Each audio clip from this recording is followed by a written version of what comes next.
सभी हाथ जोड़ ले हुए मंगलाचरण के लिए। नमो अरिहंताणम, नमो सिद्धाणम, नमो आदित्रियाणम, नमो उवज्जायाणम, नमो लोए सवसा।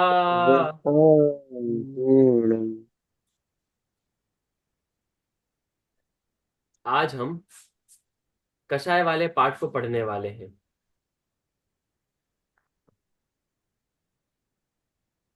आज हमारे पाठ का विषय है दुख का कारण। दुख का कारण का मतलब क्या है? दुख क्या है जो हम भोग रहे हैं? हम क्या भोग रहे हैं? वर्तमान समय में दुख भोग रहे हैं। हम सोच रहे हैं कि हम कहाँ से दुख भोग रहे हैं? हमारे पास अच्छा खासा पैसा है, हम ऐसा करते हैं वैसा करते हैं, हम तो सुख भोग रहे हैं। दुख कहाँ भोग रहे हैं? तो आपको मैं पूछूंगा, आपको सुख चाहिए कि नहीं चाहिए? चाहिए। क्यों सुख चाहिए? क्योंकि आपके पास अभी दुख है, इसलिए आपको सुख चाहिए। आप कुछ भी नए नए कार्य करते हो, कोई खाना खाता है, कोई पानी पीता है, कोई नहाता है, कोई कुछ और करता है, तो ये सारे काम क्यों करता है?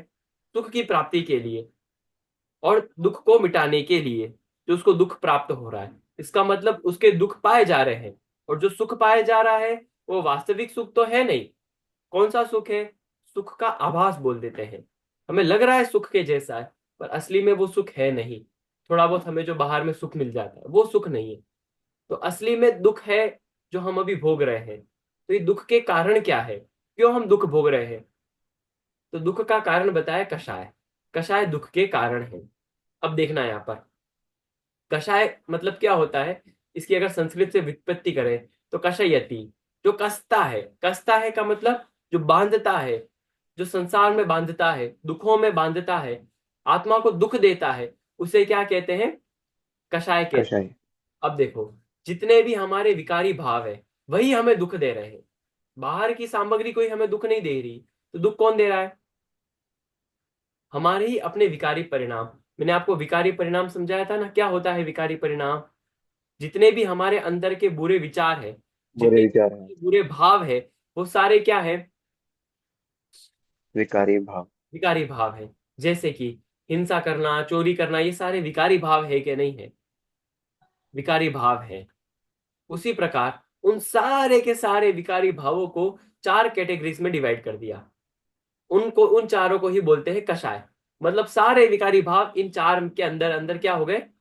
आ गए सारे विकारी भाव। अब कितने विकारी भाव आपके जितने मन में आ रहे हैं विकारी भाव, वो सारे के सारे विकारी भाव, जितने भी गलत कार्य, सारे के सारे गलत कार्य इन चार में आ गए हैं। हम उन चारों को ही समझने वाले हैं। तो वो चार है कषाय। कौन कौन सी चार कषाय होती है? तो क्रोध, मान, माया और लोभ, ये चार कषाय यहाँ पर कही जाएंगी। उन्हीं के बारे में समझने वाले हैं कि वास्तविकता में चार कषाय क्या होती है।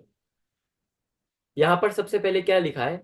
हमें कोई भी गलत कार्य दो कारणों से होता है हमारे द्वारा। ये हम दो कारणों से, कौन कौन से दो कारण होते हैं? हमारा स्वभाव है कि हम ये दो कार्य पूरे जीवन में करते हैं। कौन कौन से? सबसे पहला, कि जो हमें पसंद है उसे समीप लाना चाहते हैं। ये थोड़ा सा करेक्शन कर देना, उसे दूर करना नहीं चाहते। जो हमें पसंद है उसको क्या करना चाहते हैं? पास समीप लाना लाना चाहते चाहते हैं। ये करेक्शन कर देना, थोड़ा सा गलत है।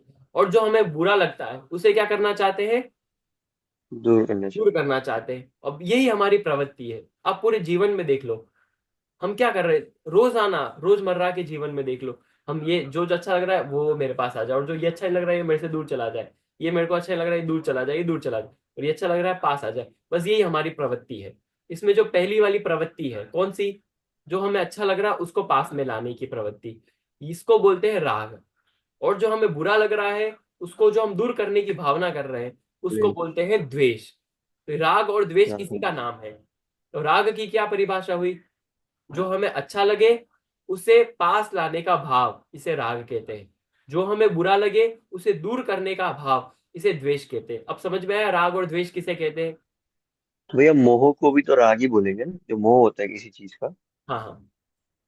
वो भी तो राग में ही काउंट होगा, या वो अलग टर्म होती है, मतलब अलग चीज होती है। हाँ, आपने जो मोह को बोला है, मोह का मतलब क्या होता है? मोह का मतलब होता है भ्रम। भ्रम का मतलब कि हम किसी चीज को जो जैसा जिसका स्वरूप है वैसा न मानना, इसका नाम मोह है। अब मोह के कारण ही ये दोनों राग और द्वेष होते हैं। कि वास्तविकता में हमें कोई चीज बाहर की पसंद आ रही है, लेकिन वो वास्तविकता में हमारे लिए लाभदायी है ही नहीं। वो अच्छी बुरी होती ही नहीं कोई बाहर की वस्तु। और जो हम बुरी मान रहे हैं ये भी मोह है। कोई किसी चीज को हम अच्छी मान रहे हैं ये भी मोह है। वास्तविकता में कोई वस्तु अच्छी बुरी नहीं होती है। समझ ये में जैसे आया? मोस्टली बोला जाता है ना, जैसे महाभारत में कभी कभी देखते हैं कि क्या? धृतराष्ट्र को अपने पुत्रों से मोह था। हाँ। मतलब हाँ, देखो आपने बिल्कुल वो, सही बताया। मोह था, वो मोह प्रेम के अर्थ में भी प्रयुक्त होता है। लेकिन हाँ, वास्तविकता में यहाँ पर जो जैनागम में मोह राग द्वेष बताया गया ना, उसमें वो मोह, ये जो आपने मोह प्रेम वाला बोला है वो राग के अर्थ में ही आएगा, बिल्कुल सही है। आपने बोला कि अच्छा। धृतराष्ट्र को अपने पुत्र के प्रति मोह था, तो वो प्रेम राग के अंतर्गत आ जाएगा। लेकिन जो हम मोह राग द्वेष में मोह की बात करते हैं वो मोह ब्रह्म वाला है। ठीक है, अच्छा। वो मोह मिथ्यात्व वाला है। हम्म। स्पष्ट हो गई बात? जी। तो यही राग और द्वेष। दूसरे,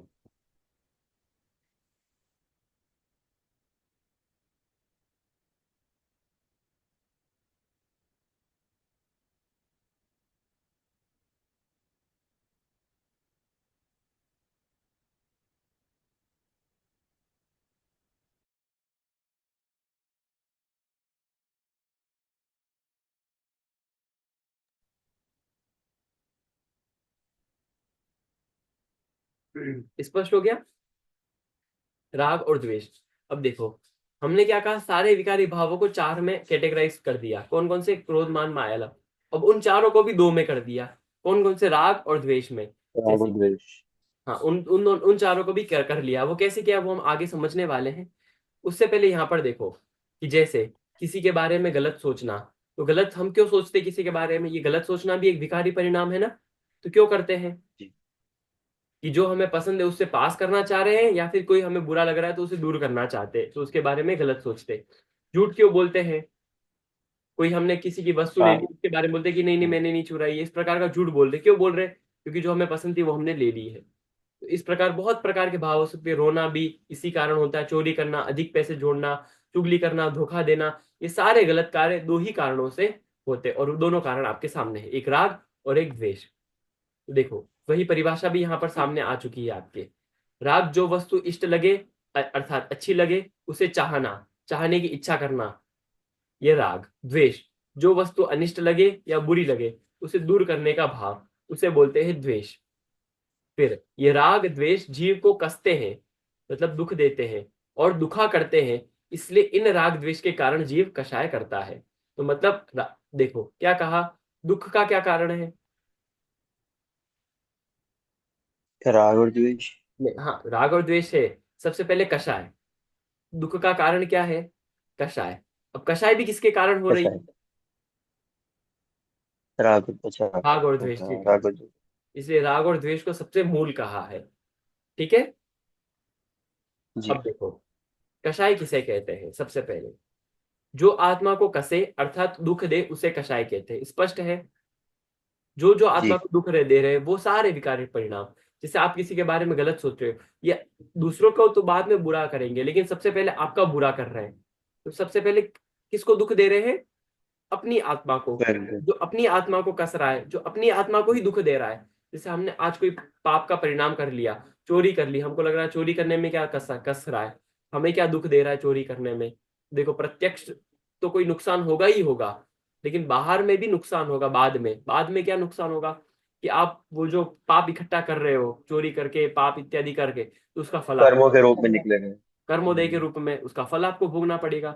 इस प्रकार प्रत्यक्ष से या परोक्ष से, दोनों प्रकार से सिद्ध है कि जो जो आप गलत परिणाम करते हो उसका फल आपको निश्चित रूप से भोगना पड़ता ही है। पड़ता इस है। प्रकार जो जो गलत परिणाम कर रहे हो वो कषाय है, और उन सारे कषाय भावों के कारण आपको क्या हो रहा है?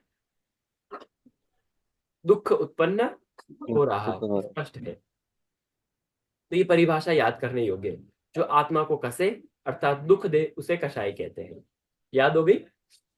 जी। परिभाषा याद होगी तो आगे बढ़ते हैं। जो आत्मा को कसे अर्थात दुख दे उसे कषाय कहते हैं। अब देखो, ये हमें बुरे कार्य करने को मजबूर करती है। मजबूत। कषाय है।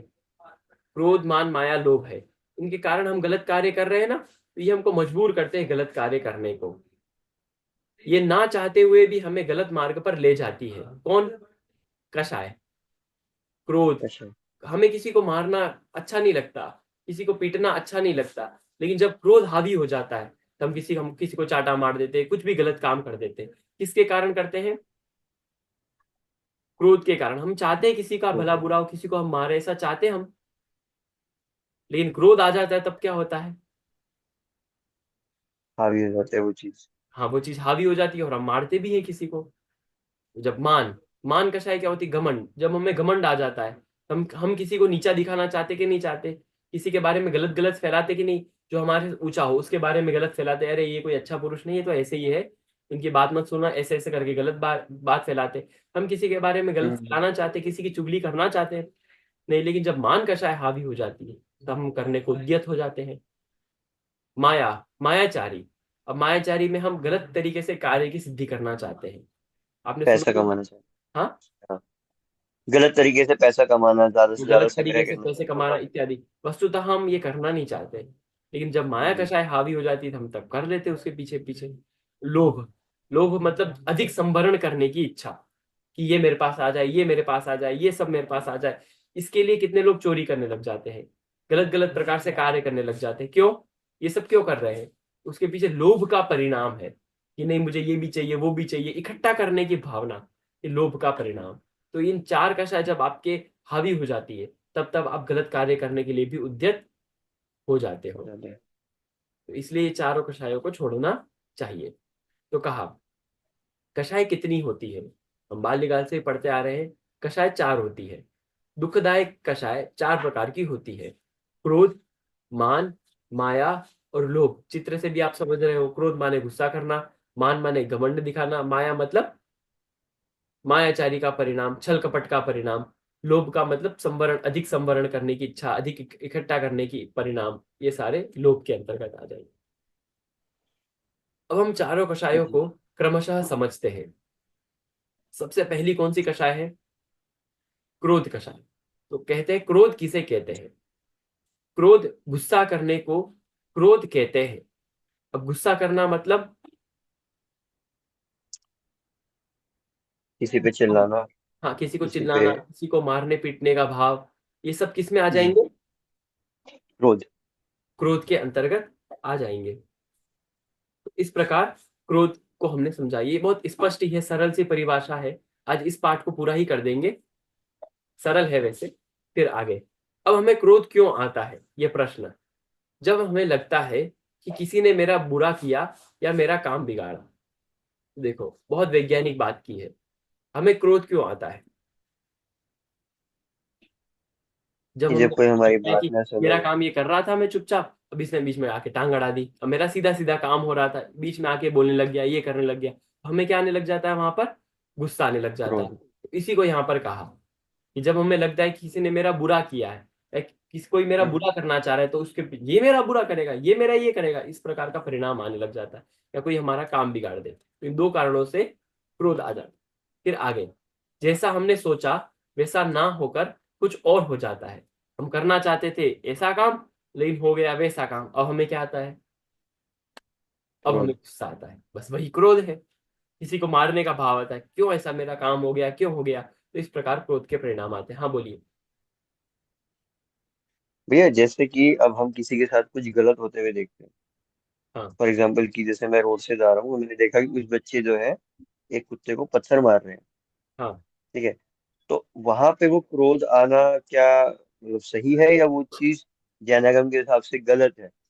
क्योंकि वो तो हमें किसी जीव के प्रति करुणा आई तो उस भाव से क्रोध आया ना, कि तुम उसको दुख दे रहे हो। तो आपका प्रश्न ये है कि अच्छे कामों के लिए क्रोध आना चाहिए कि नहीं आना चाहिए? हाँ ये कह रहे हो? मतलब जैसे अगर। आपने तो इतना उदाहरण दिया कुत्ते के प्रति। अब जैसे कि कोई गुरु है, वो अपने शिष्य हम्म। को डांटता है। कोई माता पिता है, वो अपने बच्चे को डांटते हैं, तो ये सारे तो फिर क्रोध क्रोध में ही आ जाएंगे, कषाय तो कषाय में आ जाएंगी। अब और भी हो सकता है, समझ। जैसे कोई मंदिर आदि में गलत कार्य कर रहा है, कदाचित किसी को क्रोध आ जी जाता जी है जी। कि बोल बताते हैं कि नहीं नहीं ऐसा नहीं करना चाहिए, ऐसा नहीं करना चाहिए। तो इस प्रकार धर्म के बारे में कोई बुरा बोलता है तब भी हमें क्रोध आ जाता है। हम्म। तो इस प्रकार क्रोध आता है। लेकिन देखो, यहाँ पर समझना चाहिए, क्रोध के अलग अलग स्तर होते हैं। क्या कहा? क्रोध के अलग अलग स्तर होते हैं। तो अलग अलग स्तर में से चार स्तर होते हैं, इतना मोटा मोटा समझना चाहिए। एक जो क्रोध होता है बहुत सूक्ष्म क्रोध होता है। हम्म। ठीक है। एक सूक्ष्म बहुत छोटा सा क्रोध होता है, वो संजुलन के रूप में होता है। वो वो हम कह सकते हैं कि अभी मुनिराजो इत्यादि के भी विद्यमान है। अब जो हमारे क्रोध होता है वो होता है अनंतानुबंधी वाला क्रोध। वो हमारा सबसे बड़ा वाला क्रोध होता है। अब देखो, आपको जो धर्म के प्रति क्रोध आता है ना, है तो वो क्रोध, है तो वो कषाय, लेकिन फिर भी उसमें पुण्य होता है। किसी को सुधारने के लिए गुरु के प्रति जो क्रोध आ रहा है वो है क्रोध, लेकिन कदाचित वो पुण्य की श्रेणी में भी आ जाता है। अब देखो, पुण्य भी अच्छा नहीं है अच्छा। ना, हम तो यही बताते हैं। तो वो क्रोध भी है तो वास्तविकता में गलत ही, लेकिन कदाचित पाप की अपेक्षा से अच्छा है, ऐसा समझ लेना चाहिए। ठीक है। किसी को जी। सिखाने की अपेक्षा से क्रोध आ रहा है, वो उसको हम पूर्ण अच्छा तो नहीं कहेंगे, है तो कषाय। बांधेगी तो आपको करेगी ही, बांधेगी ही, आपको दुख तो देगी, लेकिन फिर भी वो बाहरी कषाय से तो बहुत ज्यादा ही अच्छा है। ऐसा यहाँ पर समझना चाहिए। ठीक है। फिर आगे दूसरा पॉइंट भी हमने समझा था, जैसा हमने सोचा वैसा ना होकर कुछ और ही हो, कि मतलब हमने ऐसा अपेक्षा की थी लेकिन कुछ और हो गया। तो ये अपेक्षा की हम्म। उपेक्षा करना, कि हमारा हमने जो चाहा था वैसा नहीं हुआ, तो इस कारण से भी क्रोध हो जाता है। स्पष्ट है। जी। क्रोध के नुकसान, बने हुए काम भी बिगड़ जाते हैं। अब हमारा कुछ अच्छा काम हो गया था, लेकिन जब हमें क्रोध आ जाता है तो हमारा बना बनाया काम भी क्या हो जाता है, पूरा का बिगड़ पूरा जाता है। बिगड़ जाता है क्रोध के कारण। अब दूसरा बिंदु, स्वयं भी दुखी होते हैं और दूसरों के साथ भी संबंध बिगाड़ लेता है। अब स्वयं तो खुद दुखी होगा ही क्रोध करने के बाद में, अरे मैंने ऐसा क्यों कर लिया, ऐसा क्यों कर लिया। स्वयं तो बहुत ज्यादा दुखी होगा, लेकिन दूसरों के साथ भी संबंध बिगाड़ लेता है। दूसरे भी अब उसके पास में आना पसंद नहीं करते। क्रोधी व्यक्ति को कभी भी कोई अपने पास में नहीं रखना चाहता। यह बहुत स्पष्ट बात है, कोई उससे संबंध नहीं रखना चाहता। क्यों? क्योंकि वो तो बार बार क्रोधी गुस्सा ही करता रहता है। इसलिए क्रोधी व्यक्ति जी। हमेशा दुखी रहता है। उससे कोई संबंध भी नहीं बनाता, हमेशा संबंध बिगाड़ ही लेते हैं, और वो खुद भी दूसरों से अपने संबंध बिगाड़ता रहता है। तो इसलिए स्वयं दुखी होता रहता है और दूसरों के साथ भी दूर ही रहना, दूर कर देता है सबको। इसलिए क्रोध हमें नहीं करना चाहिए। अब इतनी बात समझ में आ गई, तो इसलिए हमें क्रोध को छोड़ना चाहिए। तो इस क्रोध कषाय को हमने समझा। तो क्रोध कषाय में, क्रोध कषाय की परिभाषा क्या हुई? कि क्रोध इसलिए आता है जब हमारे गुस्सा बने। करने को क्रोध कहते हैं, सीधी सीधी परिभाषा है। और हाँ। कषाय किसे कहते हैं? दुख। जो आत्मा को दुख दे उसे कषाय कहते हैं। हाँ, जो आत्मा को कषे अर्थात दुख दे, उसे कषाय कहते हैं। कसना मतलब दुख देना ही है यहाँ पर अर्थ। तो जो आत्मा को कसे उसे कषाय कहते हैं, अर्थात दुख दे उसे कषाय कहते हैं। इस प्रकार हमने क्रोध कषाय को समझा। अब अगली कषाय, अगली कषाय है मान किसे कहते हैं। मान किसे कहते हैं? घमंड को मान कहते हैं। हम्म। अपने को बड़ा दिखाने की इच्छा करना, ये क्या है? मान है, कि मैं इनसे ऊंचा हो जाऊं, मैं इनसे अच्छा हूं, इस प्रकार का जो परिणाम होता है उसे मान कषाय कहते हैं। तो घमंड आप समझते ही हो, बड़ा दिखाने का भाव। अब ये मान कषाय क्यों होती है? जब जीव ऐसा मानते हैं कि शरीर, पैसा, घर संपत्ति आदि मेरे हैं, मैं इनका मालिक हूं, तब व्यक्ति को मान होता है। वस्तुतः जीव का शरीर भी नहीं होता, जीव का पैसा भी नहीं होता, जीव की घर संपत्ति भी नहीं होती, जीव किसी घर का मालिक भी नहीं होता। लेकिन जब वे ऐसा मानने लग जाता है तब इसको मान होता है कि नहीं, मेरे पास ये घर है। अरे घर जीव का होता ही नहीं है, लेकिन जब मोह के कारण मानता है कि नहीं ये मेरा है, तब उसको मान होने लग जाता है वहां से। तो पर पदार्थों को अपना मानने के कारण मान होता है, इस पंक्ति में इतना समझाना चाहते हैं। ठीक है। इसलिए पर वस्तुओं को अपना मानना नहीं चाहिए। जैसे कि ये मेरा है, ये मेरा है, पर वस्तु हमारी है ही नहीं, फिर भी मेरा है करते करते मान कषाय करता जाता है। इस प्रकार दूसरा बिंदु, जब जीव दूसरों को खुद से नीचा दिखाना चाहता है और स्वयं को उनसे श्रेष्ठ समझता है, ये सारे मेरे से क्या है, नीचे है, और मैं इन निम्न। सबसे क्या हूं, श्रेष्ठ हूं। जब श्रेष्ठ। ऐसी भावना पनप जाती है तो वहां पर भी मान कषाय हो जाती है, कि मैं इनसे इस काम में श्रेष्ठ हूँ, मैं इन सबसे इन काम में श्रेष्ठ हूँ, मैं इनसे अच्छा हूँ, ये क्या करते, कुछ नहीं करते, इनको क्या आता है, कुछ नहीं आता। इस प्रकार का जो परिणाम होता है, ये दूसरों को नीचा दिखाने का परिणाम होता है, तब वहां पर मान कषाय होती है। इसलिए हम किसी से ऊंचे भी नहीं है और हम किसी से नीचे भी नहीं है, नीचे भी नहीं। सब में समान भाव होना चाहिए। अब हाँ, इतनी जैसे हमने बात भैया पिछले उसमें पढ़ा था क्या, कि सब में गुण वैसे ही है। हाँ द्रव्य वाले पाठ में पढ़ा था, सब में वही अनंत गुण है जो मेरे में है। एक पंक्ति भी आती है कि जो मुझ में है वो सिद्ध भगवान में है, और जो मेरे में है वो निगोद में भी है।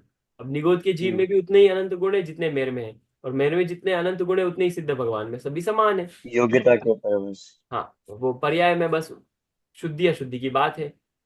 ठीक है, हम्म, वो पर्याय अपेक्षा से है, लेकिन द्रव्य दृष्टि से तो दोनों समान, तीनों समान ही है। तो ऐसा समझना चाहिए। हाँ, जब अनंत गुणों को नहीं पहचानेगा तब भी वो ऐसे ही करेगा गलती। वो द्रव्य वाले हमने पाठ में समझाता, तो बहुत अच्छी बात है। तो जी। ऐसे जीवन पे भी अप्लाई करते चलेंगे तो वास्तविकता में जिनवाणी पढ़ने का हमें फायदा होगा, क्योंकि जिनवाणी पढ़ने का एक ही, बहुत सारे फायदे, लेकिन मुख्य फायदा यह भी है प्रत्यक्ष रूप में कि परिणामों की निर्मलता होनी चाहिए, परिणाम सुधरने चाहिए। ठीक है, हाँ तो जी। इस प्रकार जिनवाणी पढ़नी चाहिए। और कषाय कम होनी चाहिए, मंद होनी चाहिए, कम से कम। यदि नहीं मिट रही है, अब सम्यक दर्शन होने पर मिट जाती है, लेकिन तब तक नहीं मिट रही है, तो कम से कम मंद कषाय होनी चाहिए। इस प्रकार जिनवाणी पढ़नी चाहिए। तो हम पढ़ रहे हैं। अब देखो, मैं बात कर रहा था कि हम किसी से नीचे भी नहीं है, तो हम किसी से ऊपर भी नहीं है। अब यहाँ पर बात समझना, हम अपने आप को दीनहीन समझते हैं, तो क्या ये मान कषाय है या नहीं है? जैसे कि एक उदाहरण देता हूँ। एक कोई व्यक्ति है, बहुत संपन्न व्यक्ति है, वो मंदिर जा रहा था। बहुत संपन्न व्यक्ति, वहां पर बहुत सारे गरीब लोग थे, झोपड़ी वाले थे। उनको देखकर उसके मन में भाव आता है कि ये तो मेरे से कितने हीन लोग हैं, और मैं कितना अमीर हूँ, मैं शरीर में भी बहुत सुंदर हूँ, मेरे पास ऐसा है, मेरे पास ऐसा है। इस प्रकार उसको घमंड होता है, ये तो मान कषा है, सब मानेंगे। लेकिन वहां पर कोई दीनहीन व्यक्ति है, गरीब व्यक्ति है, उसके मन में विचार आ रहा है, अरे सेठ जी तो कितने अमीर है, हम तो कितने गरीब हैं। तो क्या ये मान कषाय है कि नहीं है? मेरा प्रश्न है, गरीब को जी, जो हो रहा है वो मान है। कषाय है कि नहीं है? क्यों मान कषाय है? क्योंकि वो स्वरूप को नहीं समझ कि रहा, वो वो खुद खाली बाहरी उसको देख रहा है, हाँ मोह हाँ, माया को। ठीक है, आप बताएंगे, आप भी कुछ कहना चाहते थे। क्योंकि वो खुद को नीचा नीचा समझता है हाँ, सामने वाले से, देखो, इसीलिए अपने को बड़ा वो मान मान के मान कषाय है ही, लेकिन अपने को छोटा मानना भी मान कषाय है। ये मान कर शायद। हाँ, क्योंकि सभी जीव समान है ना, तो अपने आप को नीचा क्यों देख जी रहा है? बिल्कुल। सब समान ही है। किसी को अपने आप को ऊपर देखना भी मान कषाय है, और अपने आप को छोटा समझना भी मान कषाय है। तो ये दोनों मान कषाय के अंतर्गत आते हैं।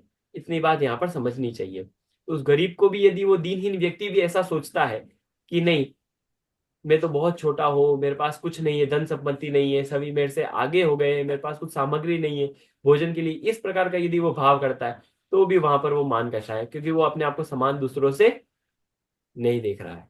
इस प्रकार समझना ये तो चाहिए। भैया हमारे कर्मों का फल है ना, जो हमें इस रूप में मिल रहा है। बोलो बोलो, आवाज नहीं आई। जैसे कि मान लीजिए मेरे पास किसी से पैसा कम है, या हाँ किसी से योग्यता कम है, बुद्धि कम है, तो ये तो मेरे कर्मों का फल हुआ ना। हाँ हाँ। जो पुराने कभी संचित हम्म। कर्म होंगे मेरे बुरे, हाँ उसका फल स्वरूप में धन कम है, या फिर कुछ भी XYZ, कुछ भी चीजें दूसरे से कम है। हाँ, तो ये कर्मोदय का उदय है, ये बात ठीक है, इसमें कोई दिक्कत नहीं है। लेकिन अपने आप को दूसरों से नीचा समझना, ये गलत है। ये कर्मोदय की व्यवस्था तो अलग बात है, लेकिन द्रव्य दृष्टि से सभी समान है ना। हम्म, वास्तविकता में क्या, ये तो कर्म की औपाधिक भाव बोलते हैं, कर्म के उदय जनित जो इनकी अपेक्षा से तो ऊंच नीच होता है, तो अलग बात है, वो हमारे पूर्व कर्म के उदय अधीन है। लेकिन अगर वर्तमान में भी ऐसे ऊंच नीच के भाव करेंगे तो आगे भी हमारी और ऐसी हालत होगी। इस प्रकार समझना चाहिए। स्पष्ट अब है। भैया मेरा ना एक एक प्रश्न है, वो पिछले चैप्टर में से है, तो मेरे को भी एकदम से हिट किया हूँ। मैं हाँ पूछना चाह रहा था आपसे कि जैसे जैन आगम में लिखा है कि केवल पुरुष ही जो है, अगर आप पुरुष शरीर में है तो ही आप तीर्थंकर सिद्ध भगवान बन सकते हैं। क्या? पुरुष यदि रूप आप में है। पुरुष है हाँ ना, तो ही आप तीर्थंकर और मुनि बन के सिद्ध बन सकते हैं। हाँ, उसकी चर्चा मतलब बाद में उस, करेंगे। मैं प्रश्न आपका अच्छा समझ चलिए गया। ठीक है। ठीक है, वो बात भी सही है, हाँ लेकिन उसकी चर्चा अंतिम में करेंगे। ठीक है, अब देखो। हाँ, ठीक ठीक ठीक। हाँ, उसकी चर्चा अंतिम में करेंगे। अब यहाँ पर देखो, हम एक बार, मान कषाय है, वो क्रोध से ज्यादा बड़ी है। एक एक कषाय जो होगी, क्रोध से ज्यादा बड़ी मान कषाय, मान से ज्यादा बड़ी माया कषाय, और माया से ज्यादा बड़ी कषाय लोभ है। लोभ सबसे बड़ी कषाय। अब बताओ, क्रोध से मान क्यों बड़ा है? क्योंकि मान मीठा जहर है, और क्रोध कड़वा जहर है। बात समझ में आई?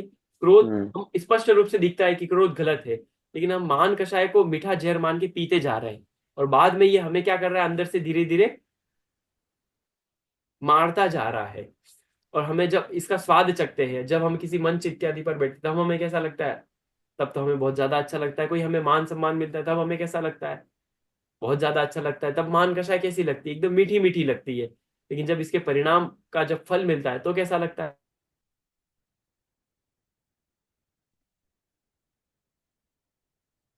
हेलो।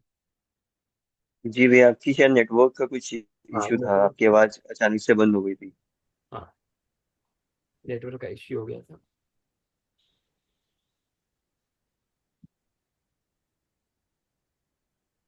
ठीक है। हम मान कषाय की चर्चा कर रहे थे कि मान कषाय कैसा होता है? मीठा जहर होता है। अब क्रोध का परिणाम होता है तब भी हमें वो बुरा लगता है। गुस्सा करते तब भी हमें बुरा लगता है। और उसका जो परिणाम होता है वो तो होता ही है बहुत ज्यादा बुरा। लेकिन मान कषाय में कैसा है? जब हम करते हैं मान कषाय तब हमें बुरा नहीं लगता, तब हमें अच्छा लगता है। और जो मान कषाय का परिणाम होता है वो भले बहुत ज्यादा बुरा होता है। इसलिए मान कषाय क्रोध से भी ज्यादा हावी है, ज्यादा बुरी है। स्पष्ट होगी बात? जी। अब देखो, मान कषाय के नुकसान। घमंडी व्यक्ति की सभी निंदा करते हैं।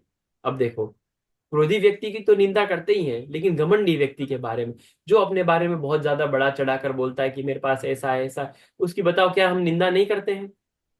भले उसके सामने नहीं की जाती हो निंदा, लेकिन उसके उसके बाद में उसके पीठ पीछे उसकी बहुत निंदा की जाती है। इसलिए घमंडी व्यक्ति की सर्वत्र निंदा होती है। फिर आगे, घमंडी व्यक्ति को कोई मित्र नहीं बनाना चाहता है। अब कोई बहुत ज्यादा मानी हो, उसके साथ कौन रहना चाहता है? उससे हम दूर ही रहना चाहते हैं। ये बात, ये करना चाहिए, ये करना चाहिए, इस प्रकार दूसरों को नीचा दिखाता रहता है, अपने को ही बस महान समझता है। ऐसे व्यक्ति के पास भी कौन रहना चाहेगा? इसलिए घमंडी व्यक्ति को कोई अपना मित्र भी नहीं बना। फिर आगे, घमंड के कारण जीव के अच्छे गुण भी ढक जाते हैं। अच्छे गुण भी उसके सामने दिखाई नहीं देते हैं, कि उसके हाँ जो जी। अच्छे अच्छे गुण थे वो सब साइड में।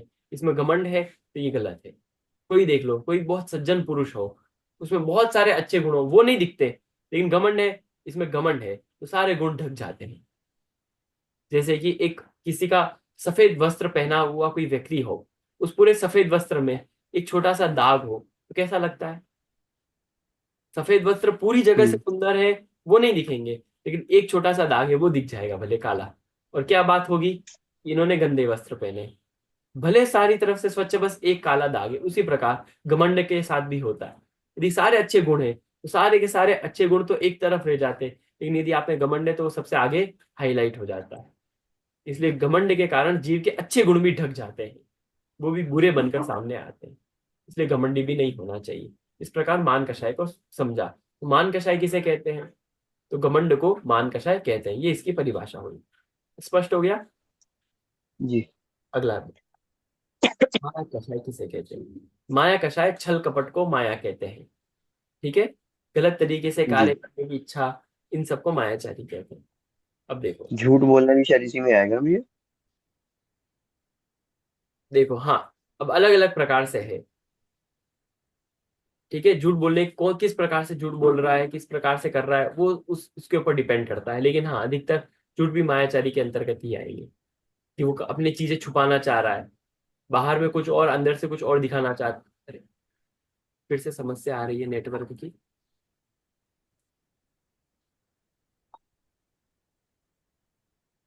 हाँ, तो इस प्रकार झूठ बोलना भी क्या है, माया कषाय में कैसे आएगा फिर? तो देखो, क्योंकि अंतर के कुछ और परिणाम है, बाहर कुछ और दिखाना चाहता है। ठीक है, इसको ही मायाचारी कहते हैं।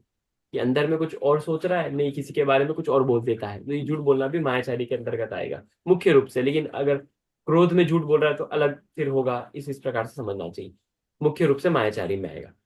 अब देखो, माया के परिणाम क्यों होते हैं, मतलब जीव मायाचारी क्यों करता है? जब हम कोई काम स्वयं ना कर सके और उसे छल कपट या ठगी से सिद्ध करना चाहते, मतलब हमें इतनी सामर्थ्य नहीं है कि हम ये काम कर सके, फिर हम छल कपट का सहारा लेते। अब कोई सीधा सीधा काम हो रहा हो तो कोई छल कपट का सहारा लेता है क्या? नहीं। छल कपट का सहारा कब लिया जाता है? जब हमसे सीधा सीधा काम नहीं हो रहा है। तो देखो, ये बात भी समझना चाहिए कि जो मायाचारी जीव होता है उसमें कार्य करने की सामर्थ्य नहीं है, इसलिए मायाचारी कर रहा है। और जो सज्जन पुरुष है जो मायाचारी नहीं कर रहा है, समझना चाहिए कि इसमें सामर्थ्य है, ये सारे अपने काम खुद कर सकता है। इस प्रकार छल कपट या ठगी से सिद्ध करने का भाव है, वही मायाचारी है। और जब ऐसा परिणाम होता है तब मायाचारी करने के परिणाम इसके हो जाते हैं। दूसरा, हम जैसे हैं वैसे दूसरों को ना दिखाकर स्वयं को कुछ और दिखाना चाहते हो, तब भी मायाचारी के परिणाम है। अंतर में कुछ और चल रहा है, हम बाहर में कुछ और दिखाना चाहते हैं कि लोग हमें ऐसा समझे, लोग हमें ऐसा समझे, लोग हमें इस प्रकार से पूछे। इस प्रकार के यदि परिणाम होते तब भी वो मायाचारी के परिणाम के अंतर्गत आते हैं। ये दूसरा पॉइंट समझ में आया? अंतर में कुछ और चल रहा है और बाहर में कुछ और दिखाना चाहते हैं। जी। स्पष्ट हो गया कि अंतर में चल रहा है कि नहीं नहीं इसके साथ बुरा हो जाए, इसके साथ गंदा हो जाए, ऐसा कोई पुरुष है उसके साथ इतना बुरा हो जाए, ऐसा हो जाए। और बाहर में वो नहीं नहीं आपके साथ तो अच्छा ही होना चाहिए, नहीं नहीं आपके साथ तो अच्छा ही होना। ये भी किसका परिणाम है? मायाचारी। मायाचारी का परिणाम है। मन में होए सो वचन उच्चरिए, एक पूजन की पंक्ति में भी है, वो हम्म। मायाचारी में ही लिखी गई है। आर्जव जो है ना, आर्जव धर्म के अर्घ्य में ध्यानत राय जी ने लिखी है। तो वहां पर मन में जो हम्म। हो वही वचन में कहना चाहिए, हम्म। और वचन से जो हो वही काया में करना चाहिए। उस पूजन की पंक्ति का भाव ये है। यहाँ पर भी है, मन जो काया में करता है वो वचन में नहीं बोलता, और जो वचन से बोल रहा है वो वास्तविकता में उसके मन में है ही नहीं, कुछ और ही बोल रहा है। इस प्रकार के परिणाम मायाचारी के परिणाम के अंतर्गत आते हैं। मायाचारी के नुकसान। मायाचारी व्यक्ति पर कोई विश्वास नहीं करता। अब कोई ठगी है, कोई छल कपट करता है, उसका कोई छल पकड़ा गया है, अब उस पर कोई विश्वास करेगा? ठगी पर कोई विश्वास नहीं करता। क्या पता हमें ही धोखा दे दे, क्या पता हमारा ही नुकसान करवा दे, इसलिए ऐसे व्यक्ति से सब दूर ही रहते हैं। तो मायाचारी पर व्यक्ति पर कोई विश्वास नहीं करता, ठगों पर कोई विश्वास नहीं किया जाता है। छल कपट उजागर होने पर विश्वसनीयता जाती है तथा बहुत अपमान होता है। अब कोई छल कपट कर रहा था, उससे कार्य सिद्ध कर रहा था, और उसका छल कपट खुल गया, उजागर हो गया सबके सामने, फिर क्या होगा? लोक में उसके समाज में कोई जो उस पर विश्वास नहीं करता है। हाँ कोई उस पर विश्वास नहीं करता है। हाँ, कोई उस पर विश्वास नहीं करेगा। उसकी जो लोकप्रियता थी वो चली जाएगी, लोक में उसका सम्मान था, वो आदर था, अब उसका कोई सम्मान नहीं करेगा, उसका कोई आदर नहीं करेगा, उसकी कोई इज्जत नहीं बचेगी। क्यों नहीं बचेगी? क्योंकि उसने छल कपट किया है। इसलिए छल हम्म। कपट के साथ हमेशा बुरा ही होता है। होता है। और माया कषाय को समझा। माया कषाय किसे कहते हैं? छल कपट को माया कषाय कहते माया। हैं। ओके। अंतिम है लोभ कषाय। लोभ किसे कहते हैं? कहा यहाँ पर लालच को लोभ कहते हैं। लालच मतलब किसी चीज की जो अपने पास इच्छा। नहीं है उसको हाँ, जो अपने पास नहीं है उसको ज्यादा चाहने की। अब उसको देखो, चाहने की इच्छा। जरूरत से ज्यादा मात्रा में चाहने की इच्छा इच्छा। हाँ ज्यादा मात्रा में चाहिए। हमें पता है कि हमें इतने कपड़ों की आवश्यकता है, मान लो किसी को 5, किसी को 10, किसी को 15, कितने भी हो सकते हैं, आवश्यकता के अनुसार अलग अलग पर्पस के हिसाब से कितने कपड़े चाहिए। लेकिन नहीं, हमारे पास तो इतने सारे होने चाहिए, हमारे पास तो इतने सारे होने चाहिए। हमें पता है कि हमें इतने जूतों की आवश्यकता है तो उससे ज्यादा रखना, इस प्रकार की माया का शायद। हमारे पास इतने पेन है तो उनसे ज्यादा रखने की इच्छा, हमारे पास इतनी सामग्री है, नहीं और ज्यादा होनी चाहिए। तो इस प्रकार लालच के परिणाम को लोभ कहते हैं। तो लोभ कषाय किसे? लालच को लोभ कहते हैं। अब देखिए, हमें जितना मिला है उतने में हम संतुष्ट ना होकर और ज्यादा पाने की इच्छा करते हैं, तब हमें लोभ होता है। लोभ क्यों होता है? सबसे पहले क्या मिला कि हमारे पास जितना है हम उसमें संतुष्ट नहीं है। हमें इतना मिल गया है, बराबर धन संपत्ति वगैरह सब मिल गया है, लेकिन हम उसमें संतुष्ट नहीं है। हम क्या पाना चाहते हैं? नहीं, और ज्यादा पाना चाहते, और ज्यादा पाना चाहते, और ज्यादा पाना चाहते। यहाँ पर लालच का परिणाम होता है, तो इसके कारण भी लोभ कषाय होती। और दूसरा दूसरा महत्वपूर्ण कारण है, दूसरों की अधिक वस्तुएं देखकर उन्हें पाने की ओर आकर्षित होते हैं, तो वहां पर लोभ कषाय होती। अब दूसरों के पास ज्यादा है, तो अब दूसरों के पास ज्यादा है तो ज्यादा चीजों की और हम आकर्षित हो जाते हैं। अब हम जब आकर्षित हो जाते हैं तब क्या विचार करते हैं कि ये मुझे मिल जाना। अपने पास भी चाहिए। हाँ, अपने पास भी चाहिए। किसी के पास कोई अच्छा सा सुंदर सा कोई वस्त्र देख लिया, तो नहीं इसने पहना है ये वस्त्र, मेरे पास भी ऐसा ही होना चाहिए वस्त्र, ऐसा ही मेरे को चाहिए है। इस प्रकार किसी और के पास कोई गाड़ी देख ली, इसके पास ऐसी गाड़ी है, नहीं मुझे मेरे पास भी ऐसी गाड़ी होनी चाहिए। किसी के घर में हमने देखा कि सोफा, इतना अच्छा सोफा है, नहीं ये सोफा मेरे घर पे भी होना चाहिए। ओ इसके घर पे इतना अच्छा ऐसा है, नहीं मेरे घर पे भी होना चाहिए। मेरे दोस्त के घर पे ऐसा है, मेरे पास भी होना चाहिए। मेरे दोस्त के पास इतना अच्छा फोन है, मेरे पास भी होना चाहिए। इस प्रकार दूसरों की अधिक वस्तुएं देखकर उनकी पाने की, और जब हम आकर्षित हो जाते हैं तो वहां पर लोभ का परिणाम होता है। इस प्रकार लोभ तो कषाय। यही सिर्फ सोचना, मतलब सोचना ही लोक कषाय है, ये सोचने के बाद उसको करना भी लोक कषाय है? हाँ देखो, ये जो कषाय है ना, ये मन के परिणाम है। मूल हम्म। रूप में मन के परिणाम है। मन में जो आप विचार करते हो नहीं, पाने की इच्छा, ये लोभ कषाय। अब सुनना इतना। जैसे कि रुको, हाँ, हाँ बोलो बोलो पहले। नहीं जैसे मैं थोड़ा और स्पष्ट कर दूं, जैसे मान लीजिए मैं हूँ, ठीक है, हाँ। और मैंने देखा कि यार मेरे दोस्त के पास एक आईफोन है, ठीक, हम्म, तो मेरे मन में भी इच्छा आई कि यार मेरे को भी आईफोन लेना चाहिए, हाँ। ठीक है। बट फिर मेरे को लगा कि नहीं यार, ठीक है सोचना एक तरफ है, बट एक तो महंगा इतना है, मेरे किसी काम का नहीं, तो ठीक है छोड़ देते हैं। तो वो जो मन में एक विचार आया कुछ देर के लिए, तो क्या उसे लोभ कषाय बोला जाएगा? हाँ देखो, अब मैं यहाँ ये बात समझाना चाहता हूँ। एक तो लोभ होता है परिणाम रूप, और एक लोभ हम्म होता है बाह्य में। ठीक है। एक हम्म तो लोभ हम्म परिणाम में हो रहा है, तो वो लोभ भी लोभ कषाय है उतनी देर का भी, जो आपका परिणाम बिगड़ा, लेकिन वो उतनी बड़ी कषाय नहीं। अब वो जो बाहर में भी आ गया तो और लोभ कषाय, बड़ा पाप आपको देकर जाएगा। ठीक है। हम्म जैसे एक मन में गुस्सा आ गया, अरे ऐसा नहीं होना चाहिए था, ऐसा मन में गुस्सा आ गया और किसी को मार भी दिया, ऐसा बाहर में भी क्रोध हो गया। तो एक द्रव्य रूप और एक भाव रूप। हम्म द्रव्य रूप मतलब बाहर में क्रियान्वय हो जाना उसका, और भाव मतलब परिणामों में होना। है तो दोनों लोभ ही। ठीक है। वो मन में परिणाम आया, जी। परिणाम भी नहीं होना चाहिए। जैसे मुनिराज इत्यादि है, वो धन संपत्ति को देखकर आकर्षित नहीं होते, उनके परिणाम भी नहीं आता। हमारे जो दिगंबर संत होते हैं, उनको क्या परिणाम आता है? किसी वस्तु को देखकर मन में आकर्षित ही नहीं होते किसी वस्तु के प्रति। तो यही उनका महंतपना है, उनको अंतर में भी लोभ नहीं है और बाह्य में भी लोभ नहीं है। तो ऐसी वृत्ति होनी चाहिए। पहले तो हम कहेंगे कि बाहर में छोड़ो, फिर अंतर में छोड़ो। बाहर में धीरे धीरे छोड़ते छोड़ते अंतर में छोड़ो, और अंतर में जब छूट जाएगा तो बाहर अपने आप ही छूट जाएगा। ये छोड़ने की छूट जरूरत ही जाएगा। नहीं। इसलिए हमें प्रयास करना चाहिए कि दोनों तरफ से लोभ कषाय हटे, या दोनों तरफ से चारों कषाय हटे। स्पष्ट है? तो अब अभी हमने पढ़ा कि ये लोभ कषाय हम क्यों करते हैं। हम आगे, लोभ कषाय के नुकसान। लोभी व्यक्ति को जितना मिलता है उसमें कभी भी खुश नहीं रह पाता। क्या कहा? उसको कितना भी मिल जाए। अब जैसे कोई लोभी व्यक्ति है, वो गरीब सा था लेकिन उसको थोड़ा सा अच्छा घर मिल गया, वो संतुष्ट नहीं होगा। अच्छा घर मिल गया है तो एक घर से नहीं, दो घर चाहिए मुझे। अब वो दो घर में भी संतुष्ट नहीं होगा, मुझे तीन चाहिए, तीन में भी संतुष्ट नहीं होगा। तो लोभी व्यक्ति कभी खुश हो ही नहीं पाता है। मुझे चाहिए, मुझे और चाहिए, मुझे और चाहिए, मुझे और चाहिए, और चाहिए, ऐसे पाने की लालच में उसको रहता है। हमेशा, लालचा उसको हमेशा बनी रहती, लालच उसको हम्म हमेशा बनी रहती। तो लोभी व्यक्ति कभी खुश नहीं हो पाता, कभी संतुष्ट हो ही नहीं पाता, को और चाहिए। वह और अधिक पाने के चक्कर में हमेशा दुखी रहता है। अब जितना मिल रहा है उसमें तो वो प्रसन्न है ही नहीं, उसमें तो संतुष्ट रख ले तो खुश हो जाएगा।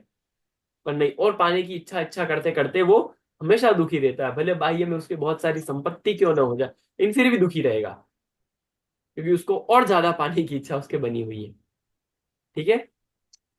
अगला, लोभ के कारण जितना मिला है उसे भी खो देता है, अथवा उसका भी सुखपूर्वक भोग नहीं कर पाता है। अब जितना मिला है उसका क्यों नहीं भोग कर पा रहा है? क्योंकि उसको और अधिक पाने की इच्छा है। और अधिक पाने के चक्कर में जो जितना है वो खुद उसका भोग नहीं पाता है। जैसे कोई बहुत बड़ा व्यापारी हो, उसके बहुत हम्म संपन्नता घर में हो, लेकिन वो क्या करता है? वो जाता है और दुकान पे, पैसे की। दुकान पे इतनी मेहनत करता रहता है, और उसके घर में जो बहुत सारे कुत्ते बिल्ली इत्यादि पालतू जानवर होते हैं, वो सारी सुख सुविधाएं का भोग करते हैं, और वो उधर दुकान पे जाके मेहनत करता है। इस प्रकार जो जितना घर पे है वो भोग नहीं पा रहा है, और पाने के चक्कर में वो परेशान हो रहा है। भोग कौन रहा है उसके घर पे? बाकी उसका पूरा परिवार भोग रहा है उसको छोड़ के। इस प्रकार अब अधिक पाने की इसको इच्छा है, वो कहाँ जा रहा है? वो परेशान हो जा रहा है, संतुष्ट नहीं हो पा रहा है। इस प्रकार बहुत ज्यादा भोगने के चक्कर में वो रह जा, बहुत ज्यादा पाने के चक्कर में रह जाता है, और जितना मिल रहा है उसको कभी भोग ही नहीं पाता है। इस प्रकार समझना चाहिए। इसलिए लोभ कषाय भी बुरी है। तो लोभ कषाय किसे कहते हैं? लालच को लोभ कषाय लालच। कहते हैं। इस प्रकार हमने समझा। और लोभ कषाय मुझे को, अभी प्रश्न था कि अगर मानो मैं जॉब कर रही हूँ, तो हम्म, मुझे प्रमोशन मिलने के लिए भी हम इच्छा तो होगी, हम्म, तो फिर वो भी लोभ माना जाएगा या? नहीं माना जाएगा लोभ। सब अब देखो, किसी का व्यापार होता है, व्यापार बढ़ाने की इच्छा भी लोभ ही है। हाँ। अब देखो, पर संपत्ति तो, हाँ, जहाँ पे व्यक्ति होगा उससे ऊपर जाने की तो सबको इच्छा होती है, ऐसे तो वहीं वही पे। तो लालच है। इसीलिए तो सभी संसार में है। वो इच्छा हट जाएगी तो सब मुनिराज नहीं बन जाएंगे, आर्य का नहीं बन जाएंगे सब। वही इच्छा को तो हटाना है। इसलिए तो लोभ को पाप का बाप क्यों कहते हैं? सभी पापों का बाप लोभ को कहा जाता है, इस लोभ के कारण ही सभी पाप करते हैं। तो लोभ इतना हम्म। बड़ा कि इसको हमको कैसा लगता है कि हमें लगता नहीं कि ये पाप होगा, लेकिन इतनी बड़ी कषा है कि इसी के चक्कर में हम संसार में झूल रहे हैं। बट भैया जैसे कि हमें अब मान लीजिए मैं हूँ, मुझे कल को मुनिराज बनने की एक हाँ। प्रबल अंदर से वेदना है, इच्छा है, हम्म। तीर्थंकर बनने की है, सिद्ध बनने की है, तो वो भी क्या लोक कषाय में ही आएगा? वो नहीं। इच्छा भी। अब देखो, जब आप सम्यक दर्शन है ना, सम्यक हाँ। दर्शन, सम्यक दर्शन की इच्छा का भी नाश करना पड़ता है सम्यक दर्शन प्राप्त करने के लिए। हम्म। हम्म। वो इच्छा भी ये एक मुनिराज ने आपको बताया सम्यक था। दर्शन नहीं होने देगी। मुनिराज की इच्छा बनने की जो इच्छा बन रही है वो भी आपको मुनिराज नहीं बनने देगी, मुनिराज के परिणाम नहीं आने देगी। मुनिराज बनने के लिए भी, उस इच्छा को भी सम्यक त्यागना दर्शन पाने पड़ेगा। के लिए भी आत्मानुभूति चाहिए, और उस आत्मानुभूति में सम्यक दर्शन की इच्छा नहीं है, क्योंकि सम्यक दर्शन पर्याय है और पर्याय की इच्छा किसी को नहीं होती है। हम्म। पर्याय की इच्छा मतलब करना भी पर्याय गलत ही है। पर्याय क्या एक तरीके से हुआ इसका, थोड़ा पर्याय इजी में मतलब, बोलेंगे? जैसे कि सम्यक दर्शन में गुण क्या है? श्रद्धा गुण है। और उसका श्रद्धा, द्रव्य हाँ। क्या है? मेरा आत्म द्रव्य है, जीव द्रव्य है। तो जीव द्रव्य, उसका गुण क्या है? श्रद्धा। और उसकी पर्याय क्या है? सम्यक दर्शन। तो पर्याय सम्यक दर्शन तो बदलती रहती है, सम्यक दर्शन के बाद मिथ्या दर्शन भी तो हो सकता है। इसलिए क्षणिक हम्म। वस्तुओं पर विश्वास नहीं किया जाता, इसलिए सम्यक दर्शन पाने की इच्छा होनी चाहिए। ये धार्मिक इच्छा है, गलत नहीं है। देखो, जिनवाणी पढ़ने की भी इच्छा होनी चाहिए, ये सारी इच्छाएं हो रही है। लेकिन वस्तुतः सम्यक दर्शन होने के लिए सारी इच्छाओं का नाश होगा, तभी वहां पर आगे बढ़ेंगे। वो आत्मानुभूति में यानी फिर अगर मैंने अपने अपने मन से जब मैं सारी इच्छाओं को निकाल दूंगा तो हाँ, ऑटोमेटिकली मुझे सम्यक दर्शन हो जाएगा। हो जाएगा ऑटोमेटिकली। वो आत्मानुभूति के दशा में कोई इच्छा नहीं होती है। पर तब तक के लिए तो देखो इच्छा यहाँ जैसे पर मान समझो, लीजिए। देखो यहाँ पर समझना चाहिए, वो जो थोड़ी बहुत जो एकदम सूक्ष्म इच्छा होती है वो हमारे अनुभव गम्य नहीं होती है, मतलब ना के बराबर ही होती है, ऐसा ही समझना चाहिए। हाँ बोलिए। नहीं, जैसे कि मंदिर जाना, पूजा करना, अलग अलग मंदिरों में जाके वो अभिषेक पुण्य करना रूप भगवान इच्छा जी है। का। हाँ। पुण्य रूप इच्छा ये है, लेकिन वहां पर पुण्य को भी तो अच्छा नहीं कहा है ना। पुण्य की भी इच्छा कर रहे तो है तो उस रूप में फिर। तो मतलब इन शॉर्ट की ना अच्छे की इच्छा हो ना बुरे की इच्छा हो, एक हाँ, कोई भी इच्छा ना हो। समभाव रहे। हाँ, वहां पे हो जाएगा समय ये दर्शन फिर अपने आप। मिला मिला तो ठीक, नहीं मिला तो ठीक, वो हाँ, वाला नहीं मिला तो सेंस। बस वहां पर हो जाएगा सम्यक दर्शन आपको, लेकिन स्वच्छंदी नहीं होना। ऐसा नहीं कि कहीं पे भी हम चले गए, मंदिर मिला तो ठीक, नहीं मिला तो ठीक, वो फिर वो स्वच्छंदीपना हो जाता है। वो सच, वो सम्यक नहीं नहीं दर्शन। नहीं, वो नहीं। हाँ। जैसे कि हम अभिषेक कर रहे हैं, जैसे कि हम हाँ। अभिषेक कर रहे हैं, हम्म। तो सबके मन में रहता है कि पहला कलश से अभिषेक मेरा हो। हम्म। हाँ। हाँ। तो अगर फॉर फॉर एग्जाम्पल मुझे किसी दिन या हर दिन नहीं कर सकता मैं ये चीज, मतलब हम्म। हर दिन हम ही नहीं कर सकते, और भी है। हम्म। तो अगर किसी दिन मान लीजिए मुझे नहीं मिला, तो हम्म। उस दिन मन में एक कहते हैं ना क्रोध आना, या वो चीज हाँ अगर ना हाँ आए। हाँ हाँ। वो नहीं होना चाहिए। हाँ। हाँ, तो ऐसा तो वही विचार ना कि करना अगर चाहिए। देखो, अब मेरा क्या पुण्य का उदय कम रह गया कि मुझे भगवान का अभिषेक करने को नहीं मिला, तो इस बात का विचार हाँ, करना चाहिए। ऐसा ऐसा क्रोध आने की तो बात है ही नहीं। ऐसा क्रोध नहीं आना चाहिए कि मुझे क्यों पहला अभिषेक नहीं मिला, या मुझे अभिषेक करने का आज अवसर क्यों नहीं मिला, मेरे जाने से पहले ही खत्म हो। जैसे हाँ बहुत लोग है बुरा मान जाते हैं कि भाई आज मुझे चाहिए था, या मेरा वो था, या कुछ भी है। हम्म। तो वो भाव नहीं आना नहीं नहीं, चाहिए वो मुझे। भाव नहीं आना चाहिए। ऐसा विचार करना चाहिए कि मेरा कहाँ पुण्योदय कम रह गया। हम्म। या मैंने, जैसे कि कोई, हम लेट पहुंचे तो मेरे आलस के कारण आज मैं लेट हो गया, से मेरे साथ भी हुआ है।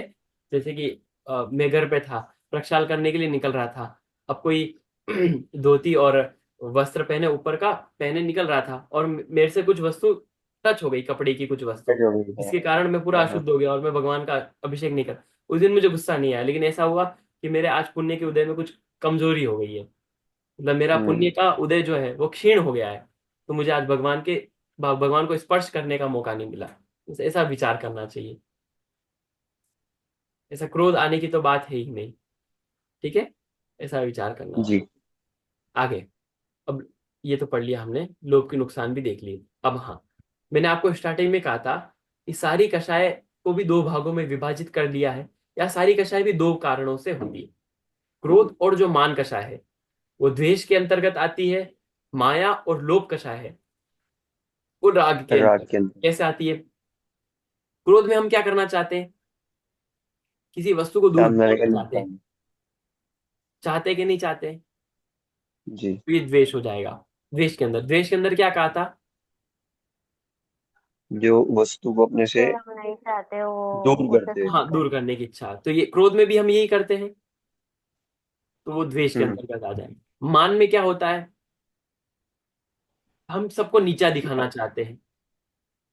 हाँ, तो हम ये भी अपने द्वेष को के अंतर्गत सबसे आ ऊपर जाएगा। रखते हैं। हम दूसरों का बुरा करके नीचे रखना चाहते हैं उसको, हम्म। इसका बुरा हो और इसके बारे में नीचे हो, ये मेरे से नीचे रहना चाहिए। इस प्रकार का परिणाम किसके अंतर्गत आ जाएगा? द्वेष के द्वेष। अंतर्गत। फिर आगे राग में, माया और लोभ। मायाचारी मतलब कि कोई चीज हमें पसंद आई है इसलिए हम उसको छल कपट से सिद्ध करना चाहते हैं, तो वहां पर राग होता है। अब लोभ में भी, हम पैसों में बुरा कौन देखता है इकट्ठा करने के लिए? अब कोई घर चाहिए, घर में कोई बुरा थोड़ी ना देखता है। तो इस प्रकार राग होता है, इस प्रकार हम्म। समझना चाहिए। इस प्रकार हमने चारों कषायों को समझा। अब देखो, हम कभी इन चारों कषायों से विरक्त होते ही नहीं है पूरे जीवन में। यदि आज तक हमें सम्यक दर्शन नहीं हुआ, इसका मतलब आज तक हम निरंतर चारों कषाय एक साथ करते जाए। निरंतर चारों कषाय, कभी कोई कषाय हावी होती, कभी कोई कषाय, कभी कोई कषाय, कभी कोई, तो इन चारों कषाय हमारे नित्य बनी रहती है।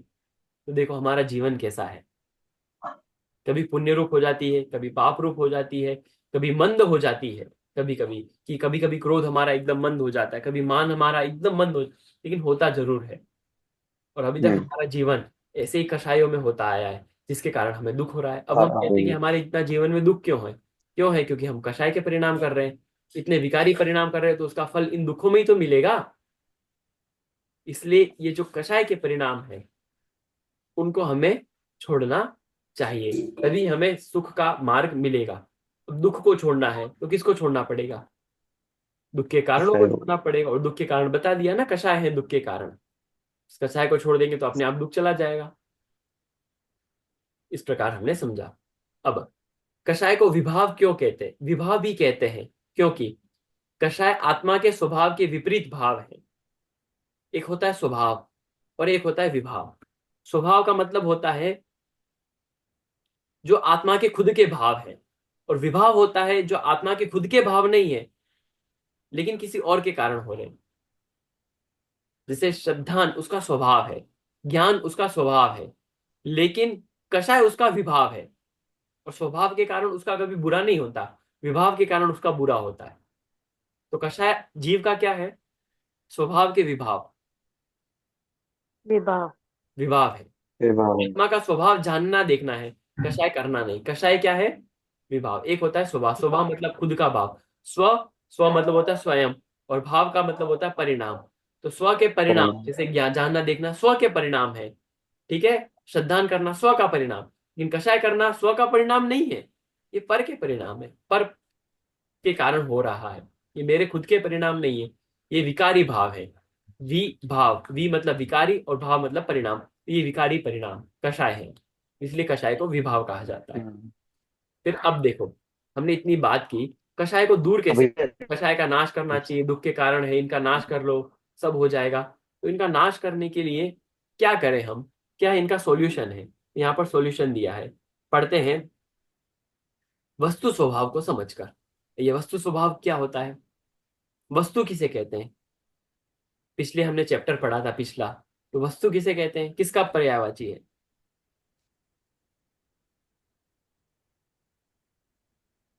हमने पढ़ा था ना, पिछले चैप्टर कौन इसका। सा पढ़ा था? द्रव्य के। द्रव्य वाला। द्रव्य को ही वस्तु कहते हैं, द्रव्य। हमने पढ़ा था ना, पदार्थ। ये सारे किसके हाँ। हाँ। पर्यायवाची है? वस्तु। ये सारे किसके पर्यायवाची? द्रव्य के ही पर्यायवाची है। हम्म। पिछले सैटरडे हमने पढ़ा था। ठीक है, हाँ जी। देखो। हाँ, जी, मैं वही कह रहा हूँ, पढ़ा था। हाँ पढ़ा द्रव्य। था। द्रव्य को कहते हैं वस्तु।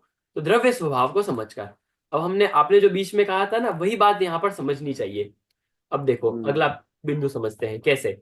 वस्तु स्वभाव को समझने से, मतलब द्रव्य के स्वभाव को समझने से यह समझ में आएगा कि संसार में कोई वस्तु अच्छी और कोई वस्तु बुरी है ही हम्म। नहीं। क्यों बुरी नहीं है? क्योंकि कोई दूसरी वस्तु बुरी करती नहीं मुझे, कोई दूसरी वस्तु मुझे अच्छी करती नहीं। कोई मेरा अच्छा करने में समर्थ नहीं है, कोई मेरा बुरा करने में समर्थ नहीं है। तो अच्छा बुरा कौन करता है? जीव अपने स्वयं के परिणाम के कारण दुखी है। ठीक है, और अपने परिणाम सुधारे तो वो भगवान बन सकता है, और स्व के परिणाम करने से ही वो दुखी है। इस प्रकार समझना चाहिए। हम्म। तो वस्तु का स्वभाव मतलब है द्रव्य का स्वभाव। द्रव्य के स्वभाव में बहुत सारी चीजें आ जाएंगी कि हम में जब अनंत गुण है, सभी में अनंत गुण है, तब हमें क्रोध इत्यादि नहीं होगा, मान इत्यादि नहीं होगा। इसलिए द्रव्य स्वभाव को समझने से, जो वस्तु का वास्तविक स्वभाव है उसको समझने से, अपना जो स्वभाव है उसको समझने से, हमें कभी भी कोई चीज अच्छी नहीं लगी, कोई चीज बुरी भी नहीं लगी, वहां पर कषाय नहीं होंगी। फिर अगला, इष्ट अनिष्ट की मान्यता दूर होने से राग द्वेष भी नहीं होगा। अब कोई चीज हमें अच्छी लग ही नहीं रही है तो उसे चाहने की इच्छा क्यों होगी? अब कोई चीज हमें बुरी लग ही नहीं रही है तो उसे चाहने की, उसे दूर करने की इच्छा क्यों होगी? इस प्रकार जब हम्म। हमें कोई वस्तु अच्छी बुरी नहीं लगेगी, तब वहां पर राग द्वेष नहीं होगा। और जहां पर राग द्वेष नहीं होगा तो वहां पे कषाय नहीं होंगी, और जहां पर कषाय नहीं होंगी वहां पे दुख भी नहीं होगा। तो दुख का सीधा कनेक्शन है किसी चीज का अच्छा बुरा मानना। ये कपड़े हैं, ये तो मुझे बहुत अच्छे लगते हैं, तो बस यहाँ पे राग हो गया और यहाँ से आपका दुख चालू। नहीं, ये फोन तो मुझे बहुत अच्छा लगता है, बस ये अच्छा मान लिया तो यहाँ से आपका दुख चालू। नहीं नहीं, ये तो मुझे बहुत अच्छा लगता है, ये ऐसा मान लिया तो यहाँ से दुख चालू। नहीं नहीं, ये मुझे बहुत बुरा लगता है, इसको फेंक देना चाहिए, यहाँ से आपका दुख चालू। ये मेरा जो ये पास में रहता है व्यक्ति, बहुत खराब व्यक्ति, इसको दूर भगा देना चाहिए, यहाँ से आपका दुख चालू। तो दुख का सीधा कनेक्शन है वस्तु स्वभाव से, कि आप किसी चीज को अच्छी बुरी मान रहे हैं, और असली में कोई चीज अच्छी बुरी होती नहीं है, ऐसा समझना चाहिए। राग द्वेष ना होने पर कषाय स्वयं मिट जाती है। अब जैसे ही अच्छी बुरी की भावना मिटेगी तो राग द्वेष दूर होंगे, वहां पे कषाय अपने आप मिट जाएंगी। ऐसे जबरदस्ती क्रोध को मिटाना है ऐसा नहीं, किसी जबरदस्ती मान को मिटाना है ऐसा नहीं, अपने आप मिट जाएंगे। कब? जब वस्तुओं में इष्ट अनिष्ट की मान्यता छोड़ दोगे। इष्ट अच्छा। मतलब अच्छा, अनिष्ट मतलब बुरा मानने की मान्यता को छोड़ दोगे। हाँ बोलो। नहीं, कुछ नहीं। हाँ, आपका जो प्रश्न का उत्तर है ना, उसका जवाब ऐसा है समझना चाहिए कि जो पुरुष है हम्म। उनमें ही क्यों है, इसके लिए उत्तर ऐसा समझना चाहिए कि स्त्री में कुछ दोष होते हैं, जिन दोषों के कारण वो मोक्ष को नहीं प्राप्त कर सकते। जैसे कि जो मोक्ष होता है वो संपूर्ण परिग्रह रहित होता है, लेकिन स्त्री के संपूर्ण परिग्रह रहित पना होता नहीं, वो स्वभाव के कारण नहीं होता है, इसके लिए उनके कभी मोक्ष नहीं होता। और भी बहुत सारे रीजंस। हाँ, जैसे हमने पढ़ा है ना कि गुण तो सब में ही सेम होते हैं, सारे जीव में ही सेम है। हाँ बस वो हाँ, इसलिए गुण वो सारे, प्रश्न। देखो गुण सारे जीव में हो तो निगोद के बाद भी तो मोक्ष हो जाना चाहिए, कुत्ते बिल्ली को तो भी मोक्ष हो जाना चाहिए। हाँ, गुण बट वही उसमें उनमें योग्यता। गुण, हाँ देखो गुण उनमें सारे हैं। योग्यता तो निगोदिया में भी है, नारकी में भी योग्यता तो है, लेकिन वो प्रकट नहीं कर पाते। क्यों नहीं प्रकट कर पाते? दुख, ये राग द्वेष या फिर। हाँ, राग द्वेष के परिणाम उनके नहीं मिटेंगे, इतना निश्चित है। वो विशेष इसी हम्म। अवस्था में मिटते हैं, ऐसा स्वभाव है। इसमें हम और आप कुछ नहीं कर सकते, ऐसा ही स्वभाव है।